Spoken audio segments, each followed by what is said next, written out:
Salut Jérôme, comment ça va ? Salut Jean-Philippe, écoute, je te remercie, ça va bien. Dis-moi, qu'est-ce que tu fais le 1er juin prochain ? Soit je vais rouler, soit tu me proposes un truc intéressant. Ah, ouais, je peux te proposer un truc, d'aller faire un tour à iAgora, premier festival grand public sur l'IA. Et d'ailleurs, c'est le sujet de l'émission du jour. T'es prêt en régie ? Oui, je suis prêt en régie, et puis je vais y aller à vélo à ce festival. Ah voilà, c'est une bonne idée. Est-ce que Elisa est bien connectée ? Elisa, elle est impatiente, elle a plein de questions à poser, j'ai l'impression. Alors, super. Écoute, merci d'avance pour... Et un petit jeu de mots pour cette réalisation. C'est trop fort. Parlez-moi d'IA. Mesdames et messieurs, bonjour. Je suis un super ordinateur Carl, cerveau analytique de recherche et de liaison. C'est une machine qui ressent les choses. On nous raconte n'importe quoi sur l'IA. Alors, qu'est-ce que tu en dis, Kit ? Moi, je n'en dis rien du tout. Que la créativité, elle reste du côté de l'humain. Bonjour à toutes et à tous, je suis Jean-Philippe Clément, bienvenue sur Parlez-moi d'IA. Nous avons 30 minutes pour essayer de mieux comprendre ces nouveaux outils sur leurs aspects sociétaux, culturels, sociaux, éthiques et pourquoi pas politiques.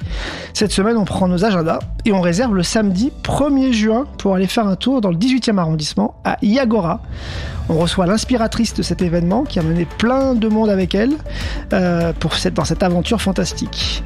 Vous êtes bien sur Cause Commune, la radio des possibles. Merci à notre directeur d'antenne Olivier Gréco de nous permettre cet espace de liberté et d'échange.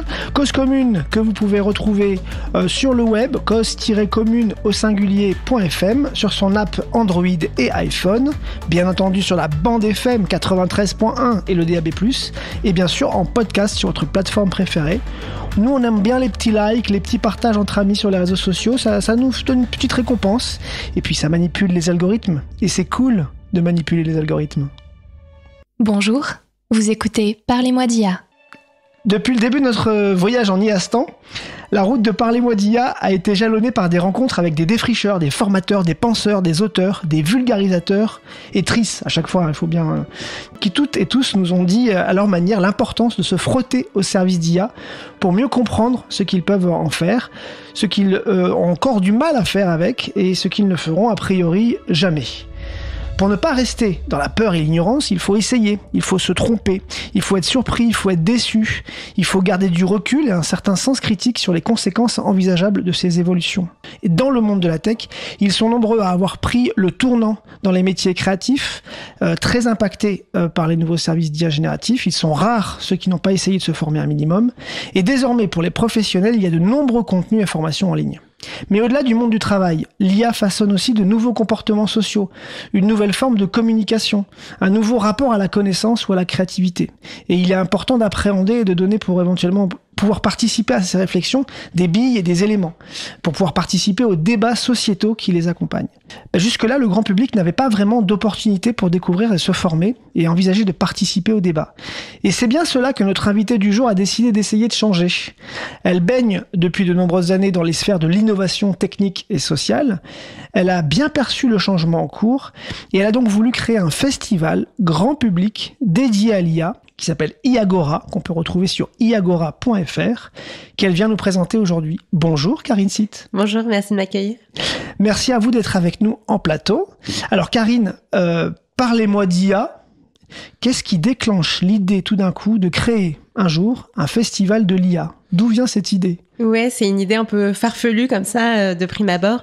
En fait, j'ai eu la chance l'année dernière, en 2023, de faire un voyage, une formation aux États-Unis, au cœur de la Silicon Valley, à la Singularity University, qui dispense une formation sur toutes les technologies exponentielles.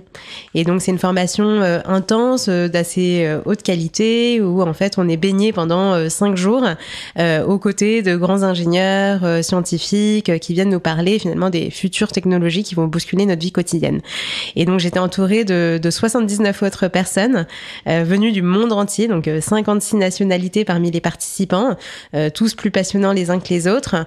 Mais finalement, que ce soit côté intervenant ou participant, je me suis rendu compte qu'il y avait quand même une forte homogénéité dans les profils des personnes, donc plutôt des gens business ou de la tech ou des gens de la régulation, quelques personnes aussi plus côté, on va dire, gouvernement. Mais finalement, au regard des impacts que toutes ces technologies et notamment l'IA va avoir sur nos vies quotidiennes, je me suis dit qu'il était primordial aussi d'inviter les citoyennes et les citoyens au cœur de ce débat-là. Donc j'ai eu envie finalement de créer des formats un peu complémentaires de ceux qui existent déjà, mais qui permettraient du coup à un public un peu différent de se sentir légitime pour prendre la parole et de se forger un avis. Et donc quand je suis rentrée en France, j'ai commencé à me renseigner déjà sur les acteurs qui s'engageaient sur à la fois de la vulgarisation scientifique, sur la participation citoyenne, sur les tech alternatives. Et puis petit à petit a germé du coup l'idée d'un festival. Parce que vous trouvez que du coup, à ce stade, on en parle quand même beaucoup de l'IA, mais on oublie quand même le grand public. Disons qu'on en parle beaucoup et c'est aussi présent dans les médias grand public, mais c'est souvent présenté de manière assez binaire ou manichéenne. Donc soit l'IA va tous nous sauver, soit au contraire va tous nous remplacer. Et malheureusement, il n'y a pas forcément de place au débat. Donc c'est souvent une information très descendante où on ne demande pas forcément l'avis du public, on ne prend pas forcément en compte les questions qu'il et qu'elle se posent. Et donc voilà, donc nous on avait vraiment envie de créer cette place publique, aussi d'où le nom IAGORA, pour que les échanges puissent se faire dans les deux sens. Et du coup, vous revenez de la Silicon Valley avec cette vision-là, et vous avez envie d'ouvrir finalement la réflexion et le débat. Vous trouvez qu'il y a quand même un décalage entre cette vision un peu techno-solutionniste de la Silicon Valley et puis un IA peut-être un peu plus responsable, un peu plus conscient? Oui, alors la Silicon Valley, c'est un microcosme quand même. Alors il faut savoir que la Singularity University, ça se monte par un groupe qui est plutôt libertarien, donc qui prône une certaine vision de la société qui, sans présager de si elle est bonne ou pas, en tout cas est très orientée. Après, il se pose aussi des questions autour de l'éthique, de la responsabilité sociale, mais c'est vrai que c'est un prisme différent de celui qu'on peut avoir en Europe, parce que déjà culturellement c'est un peu différent. Donc on voit déjà que, par exemple, la question environnementale et la question énergétique, notamment de la consommation en matières premières, en ressources naturelles, en eau, est beaucoup plus présente, en tout cas en France, de ce que moi j'ai pu voir, en tout cas, du coup, dans la Silicon Valley. C'est moins leur question à eux. De ce que j'ai pu voir, encore une fois, je prétends pas tout connaître de la Silicon Valley, mais en tout cas, c'est des approches un peu différentes et je pense complémentaires. Et à mon sens, les deux ont le mérite de coexister et je voulais simplement apporter ma pierre pour rééquilibrer un petit peu les visions du monde qu'on peut avoir avec de l'IA. Donc l'idée, c'est un festival d'une journée. Qu'est-ce que ça peut apporter un festival au lieu d'un simple atelier ou d'une formation ou d'un bon podcast? Vis-à-vis de ces questions-là, qu'est-ce que ça pourrait apporter de plus pour vous? Au regard des enjeux, je pense que tous les formats sont vraiment intéressants et complémentaires et je suis ravie aussi qu'il y ait des podcasts qui permettent aussi de vulgariser l'IA. Je pense qu'avec le festival, on voulait apporter quelque chose de très décomplexé, festif, convivial, pour que du coup la barrière à l'entrée soit la plus faible possible. On a voulu le faire dans un endroit physique, du coup un lieu incarné où les gens pourraient venir se promener en famille, entre amis. Et donc on espère qu'à travers ce format, et puis le 1er juin nous dira si on a eu raison ou pas, on arrivera du coup à toucher un public un peu différent. Et le fait aussi de susciter la rencontre de physique, parce que malgré toutes les technologies, moi je crois encore beaucoup à la rencontre humaine, on espère du coup provoquer d'autres types de discussions. Puis on a d'autres formats alternatifs aussi, comme des expositions photos, une projection de films, des pièces de théâtre, je pense qu'on aura l'occasion d'en reparler. Et ça, c'est vrai que on pense que vivre ce genre de format en collectif, ça peut être que bénéfique. D'accord, une vision ouverte du sujet, décomplexée, venez comme vous êtes, et puis on vous apportera des éléments et des contenus. Et vous êtes bien entouré, parce que vous êtes l'inspiratrice, mais il y a quand même une équipe autour de vous. Quels sont en fait les éléments, les piliers de l'équipe? Est-ce que vous pouvez nous les présenter un peu et nous dire ce qu'ils apportent au dispositif? Ouais, bien entendu. C'est vrai que quand je me suis lancée dans cette aventure de retour de la Silicon Valley, moi je ne venais pas du tout du monde de l'IA, ni vraiment de la tech spécifiquement. J'avais plus une casquette, comme vous le disiez, innovation sociale, et puis une réflexion plus sur les transformations systémiques à l'œuvre en ce moment. enseignement. Et donc, je me suis rapprochée de beaucoup d'acteurs voilà, qui travaillaient dans ce que je disais, la vulgarisation scientifique, dans, on va dire, tout ce qui est participation citoyenne. Et puis, j'ai fait la rencontre de quelques personnes qui ont été assez volontaires, assez fous, du coup, pour me suivre dans cette aventure. Donc, il y a notamment Thomas, qui est un des cofondateurs, du coup, de Débacteur, Thomas Pitot, qui, en fait, a monté une association avec son associé Quentin sur des formats ludiques de participation citoyenne, notamment à destination des jeunes, pour qu'ils puissent faire l'exercice, du coup, de la démocratie, mais de manière plus conviviale et se réapproprier ça. Donc, c'est pour réenchanter un petit peu la politique. Et dans le cadre du forum, ils vont animer quelque chose de particulier? Ouais, tout à fait. Du coup, ils vont animer un débat citoyen où les participantes et les participants pourront prendre le rôle de députés le temps de 2 heures pour pouvoir travailler sur une loi autour de l'IA. Voilà. D'accord. Et donc, ça nous paraissait intéressant aussi de se rapprocher de gens qui faisaient plus de l'éducation populaire et, encore une fois, qui œuvraient à réenchanter la démocratie. Donc, voilà, Très Thomas bien. nous a rejoints. Il y a aussi Clément, du coup, qui a travaillé pendant quelques années au Chaudron, qui s'est beaucoup évertué, du coup, à faire de la vulgarisation scientifique et de la culturation, notamment auprès d'entreprises, et qui avait aussi cette sensibilité-là autour des réflexions, on va dire, géopolitiques autour du numérique, qui a été assez séduit par le projet et qui l'a rejoint dès le tout début. On a Florence Cologne, qui vient plutôt du monde du coaching, mais qui s'interroge pas mal sur l'impact, en fait, de l'IA sur toutes les pratiques, à la fois de développement personnel, mais aussi les besoins, du coup, que ça peut provoquer. On sait que, du coup, les nouvelles technologies questionnent pas mal sur notre rapport au monde, au réel, à l'autre. À notre travail. Ouais, tout à fait. Et donc, qui, voilà, voulait s'impliquer dans une initiative qui explorait les techs de manière un peu alternative. Et puis, on a Caroline Cornet, qui est une de mes anciennes collègues, qui, pareil, voilà, s'interrogeait beaucoup en tant que citoyenne, en tant que maman, en tant que professionnelle, du coup, sur l'arrivée de l'IA dans nos vies, et qui trouvait que, voilà, l'organisation de festivals était une bonne manière de pouvoir à la fois continuer à se former, à s'interroger et puis contribuer du coup à notre petite échelle. Et il y a un groupe de partenaires aussi autour de cette équipe, ce noyau dur. Ouais, c'est vrai que cet événement aurait jamais pu se réaliser sans le soutien de nos partenaires, parce que nous on est une équipe entièrement bénévole. L'entrée du festival, on l'a gratuite. J'ai pas bien dit, vous avez raison. L'entrée est gratuite. Complètement gratuite, ouais, vraiment pour tous les publics, ouvert à toutes et à tous, pour les enfants, pour les ados, pour les adultes, pour les seniors. Enfin, on a vraiment envie que ce format-là puisse être un format de convivialité, qui ait aucune barrière à l'entrée, en tout cas le minimum possible. Et donc voilà, forcément, l'organisation d'un festival, ça nécessite quand même un peu de frais. Moyens, ouais. Voilà, quelques moyens, que ce soit en termes de sécurité, de régie, de communication, un peu de défraiement de certains intervenants. Et on a la chance en fait d'être soutenu du coup par un groupe de partenaires, du coup à commencer par l'INRIA, voilà, que je pense je n'ai pas besoin de présenter, mais qui est vraiment l'organisme de recherche spécialisé dans tout ce qui est technologie, et qui a aussi vraiment dans son cœur de mission une activité de vulgarisation scientifique. Et voilà, et donc qui a vraiment accroché du coup au projet de vraiment rendre les technologies plus accessibles au plus grand nombre. Qui fera des démos. Qui fera exactement des démos, qui participera également aux tables rondes pour pouvoir apporter voilà cette connaissance scientifique et la rendre vraiment plus accessible, quoi. Donc voilà, l'INRIA qui nous soutient depuis le tout début, et on leur en est bien reconnaissant. Il y a le groupe Vive aussi. Ouais, tout à fait. Qui va tester quelque chose pendant le festival. Ouais, tout à fait. Alors, le groupe Vive qui est engagé depuis quand même de nombreuses années sur toutes les questions de numérique responsable, notamment parce que, voilà, dans le groupe, il compte la mutuelle MGEN qui accompagne le corps professoral et enseignant.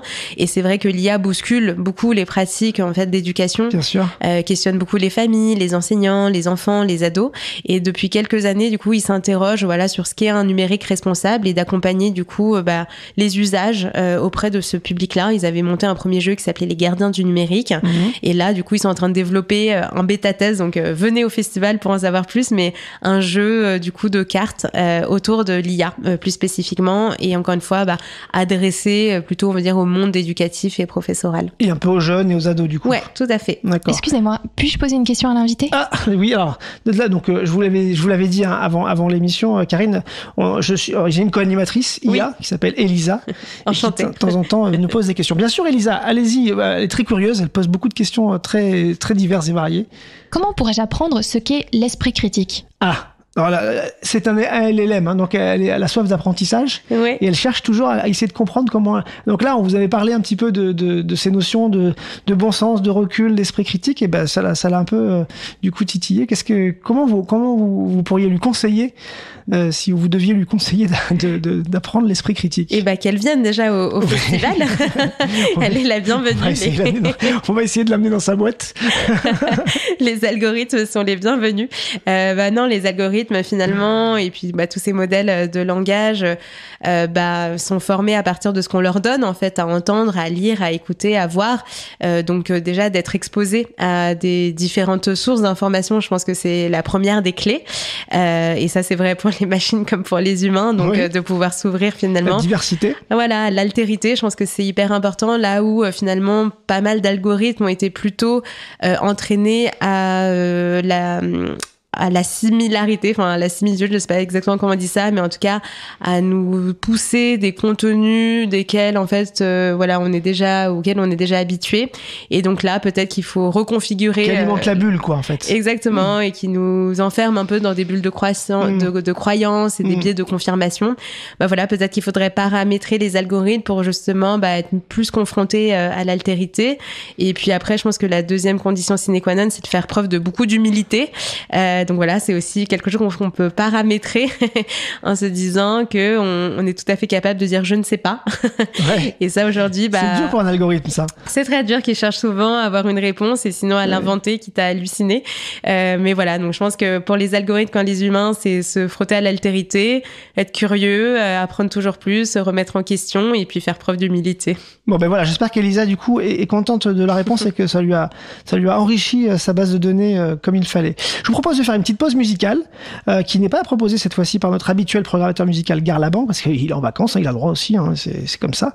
Mais moi j'ai trouvé un morceau dynamique et entraînant, une sorte en forme de souhait finalement pour le festival, parce qu'on va écouter Folie par le groupe Saudage, je vais y arriver. Il chante créole et il mélange tous les genres de styles. C'est un joli festival du coup. Vous écoutez Parlez-moi d'IA.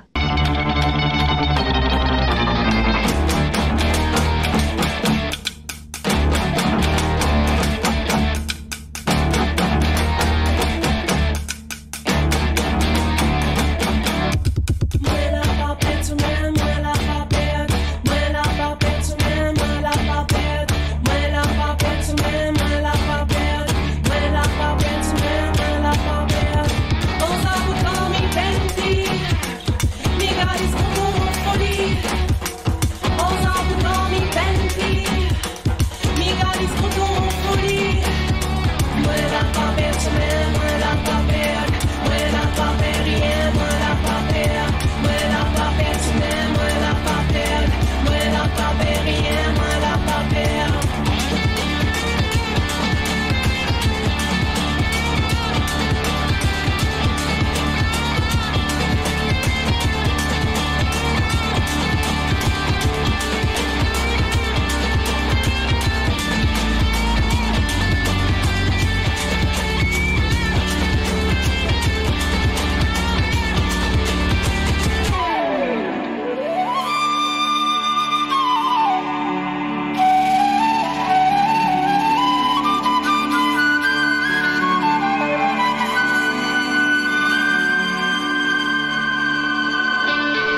Merci Saudage. Vous êtes toujours sur Cause Commune en FM 93.1 à Paris.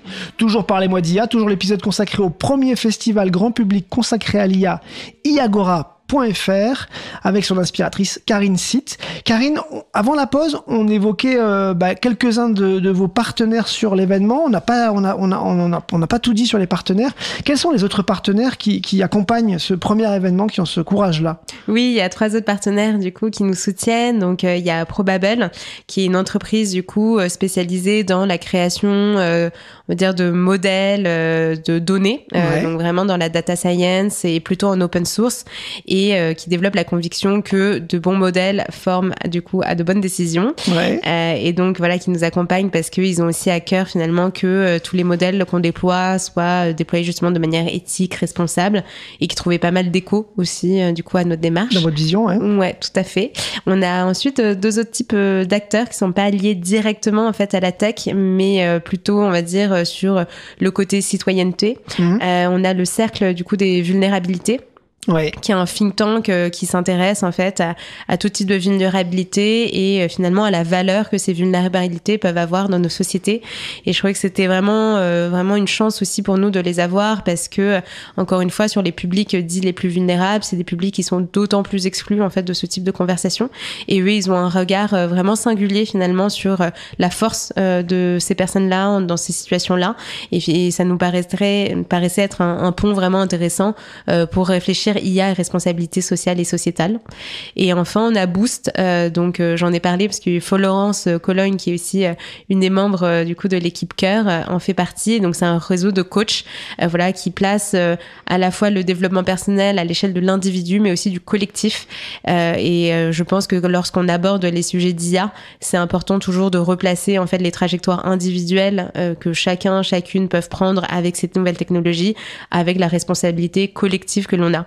Et donc c'est vrai que notre démarche faisait aussi écho à leur philosophie, à leur posture. Et on va le dire et redire, le festival il prend place à la Maison de la Conversation, c'est 12 rue Maurice Grimaud dans le 18e, donc c'est pas au centre de Paris, c'est dans le 18e arrondissement, qui est au cœur justement d'un quartier politique de la ville, qui se rapproche finalement de ces publics qui sont pas forcément toujours proches de ces sujets-là et de ces questionnements-là. Donc vous allez leur amener finalement les sujets.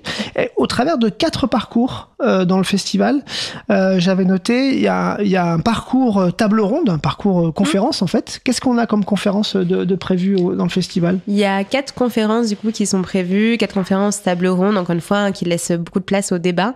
La première table ronde, c'est plutôt une table ronde introductive pour poser les termes du débat. Donc on revient sur qu'est-ce que l'intelligence artificielle, quelles sont les différentes vagues de développement, par qui est-ce que c'est développé aujourd'hui, au service de quoi est-ce que c'est mis, voilà, donc qui est plus un panorama un peu large, qui pose un petit peu les fondamentaux techniques, mais aussi qui l'inscrit dans un contexte, on va dire, un peu plus géopolitique. Ensuite, on a une table ronde qui est plus l'IA et rapport au réel, rapport au monde, et qui questionne les mondes et les visions des mondes que l'IA nous donne à voir, à savoir si c'est un reflet très fidèle, est-ce que c'est déformé, mal formé. Et donc, on va aussi bien aborder les questions de biais, de fake news, mais aussi, on va dire, la doxa de la Silicon Valley, du coup, qui est quand même à l'origine de la majorité de nos technologies aujourd'hui. Ensuite, on va avoir une table ronde IA et travail qui va questionner toutes les questions un peu existentielles que beaucoup de gens se posent aujourd'hui, à savoir est-ce qu'on va être remplacé, augmenté, est-ce qu'on va être complètement laissé pour compte avec l'arrivée de ces machines-là, ou est-ce que du coup un avenir meilleur, libéré de tout le labeur, du coup se dessine à nous. Et du coup, on aura la chance d'avoir des gens qui viennent aussi bien du milieu artistique que des chercheurs, pour avoir un regard un peu plus pluridisciplinaire. Oui, panel large et divers, oui. Exactement. Et puis la dernière table ronde qui porte sur l'IA et l'écologie et l'environnement, et qui vient un peu confronter et peut-être concilier, je ne sais pas, du coup 2 approches, une qui est plus tech solutionniste, qui vise à dire que l'IA va finalement nous aider à résoudre certains des plus grands enjeux climatiques auxquels on doit faire face aujourd'hui, vs une autre posture peut-être un peu plus critique, sceptique, qui questionne aussi, comme je disais, toute la consommation énergétique en ressources naturelles, potentiels en eau, etc., que l'IA requiert. Et voilà, de comprendre où est-ce qu'on doit mettre le curseur et quelle priorité d'usage, du coup. Et quoi qu'il arrive, ça ne sera pas binaire. Ça abordera les questions de leur complexité. Et c'est aussi ça qui permet d'enrichir une vision, tout à fait. Une vision globale.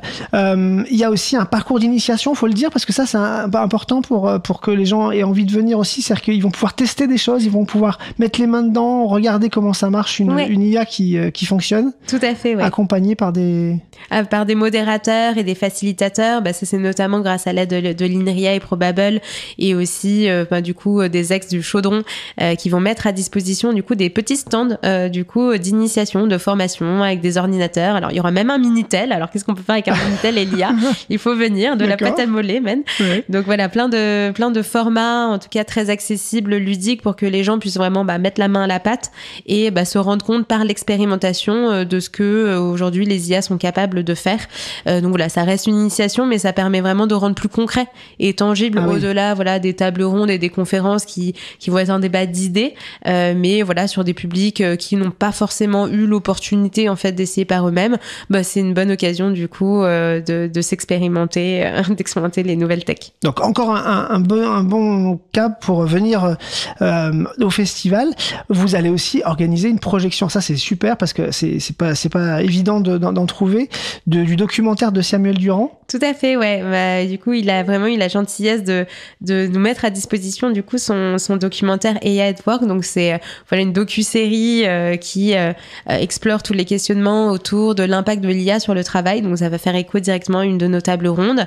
Et puis il a fait un bon tour du monde, pour récolter là encore une fois des avis assez diversifiés sur les pratiques à l'œuvre et les réflexions en cours sur les impacts à la fois positifs et peut-être plus, on va dire, je sais pas si c'est négatif, mais en tout cas qui pose plus questions sur du coup le déploiement de ces IA. Et donc on va avoir la chance d'avoir une projection de son film. Encore une fois, une projection gratuite, il faut insister. Tout à fait. Pendant le festival, je pense que ça va être très couru. Très bien. Donc ça, c'est un premier événement. C'est votre galop d'essai. Vous avez envie de tester ce concept-là. C'est pour aller où finalement? C'est quoi les suites potentielles si on se projette déjà? Alors on n'est même pas le 1er juin, mais si on se projetait déjà. Oui, déjà on se dit qu'il faut qu'on arrive à vraiment faire la preuve du concept et voilà, c'est vrai que c'est parti d'une envie plus au début personnelle, puis ensuite collective, lorsqu'on a pu se regrouper là avec les autres membres du bureau et nos partenaires. On a l'impression que vraiment il y a un vrai besoin quand même aujourd'hui, et puis ça a été confirmé par le dernier rapport là sur l'IA du coup qui est sorti, qui a été commandité par l'État. Nous on espère pouvoir en fait rendre ce format-là accessible dans d'autres territoires, alors peut-être le dupliquer, le répliquer, le décliner auprès d'autres populations, que ce soit dans d'autres villes, d'autres métropoles, aussi en ruralité, en milieu périurbain. Dans le parcours là qu'on est en train de concevoir et qui va avoir lieu le 1er juin, il y a vraiment un parcours dédié aux adolescents et aux jeunes, donc de 8 à 18 ans, donc pourquoi pas aussi réfléchir des partenariats avec les écoles, les collèges, les lycées.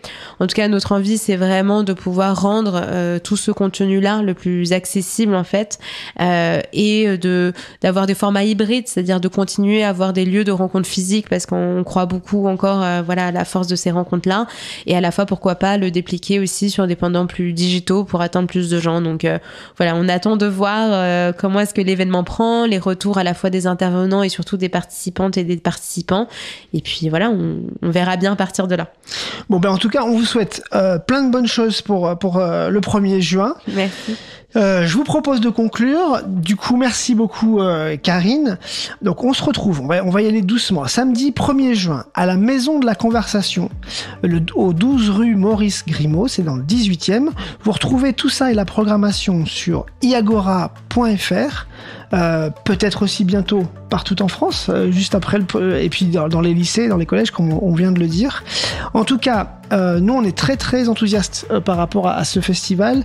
Merci beaucoup pour cette initiative. Merci beaucoup. Tenez-nous au courant des suites. On est vraiment si on peut vous aider, on sera ravis.